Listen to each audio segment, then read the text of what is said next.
Alright, so just this morning we had a huge update as the season draws to an end. A lot of changes in this one, so let's take a look at what the patch notes say.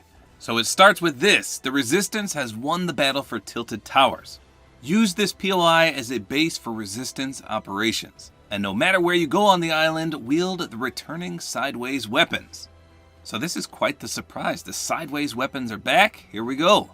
The sideways may be nowhere in sight, but sideways weapons have made a return.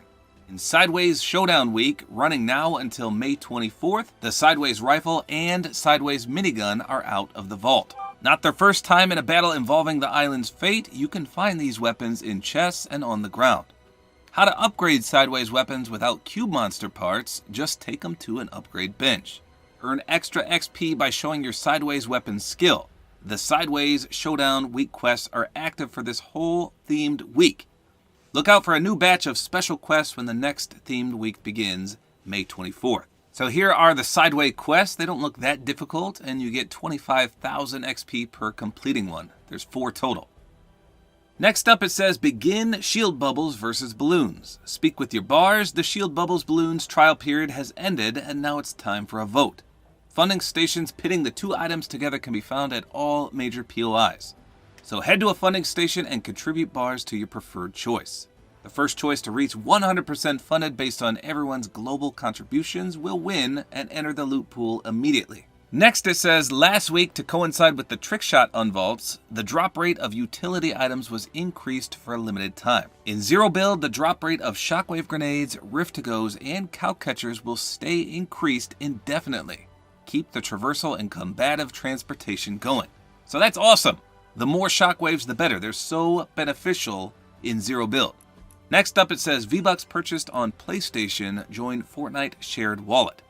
Starting with version 20.40, V-Bucks purchased on PlayStation may be used across platforms that support Fortnite Shared Wallet, which includes PlayStation, Xbox, PC, Android, and cloud gaming services. As always, V-Bucks earned on any platform through the Battle Pass, Quest Packs, or Save the World are shared across all other platforms. So this actually is a good update because let's say you bought V-Bucks on PlayStation and then you went and logged in on your Xbox. You wouldn't have them. But with this change, you now will. So that's good. Then we have an update for PlayStation 5 and the Xbox Series X and S. It says, we've made performance improvements to PlayStation 5 and Xbox Series X and S consoles running in 60 FPS that reduce input latency for players who select, quote, low input latency mode in the settings. Speaking of PlayStation 5, it then goes on to say this: it's now easier for PS5 players to enable 120 FPS in Fortnite. To enable 120 FPS in Fortnite on PS5, players no longer need to go to the console settings. Instead, 120 FPS can be enabled by doing the following.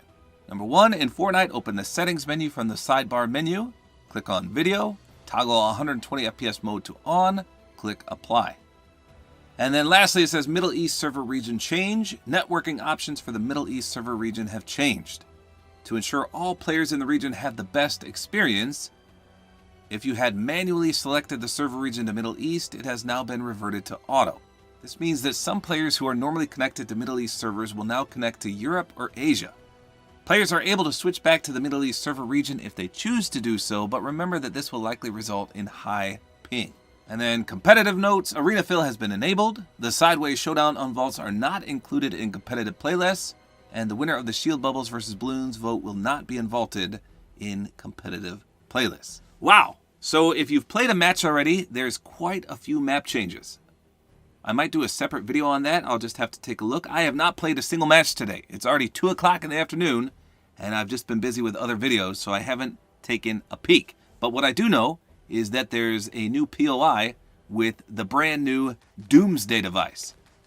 So it's always great to get map changes so late in the season, and we've also got a confirmation of a live event for the end of this season as well. Can't wait. There you go. That's all there is to it. Hopefully you guys enjoyed this video. A like is always appreciated, and don't forget to use my Support-A-Creator Code, which is tabortime.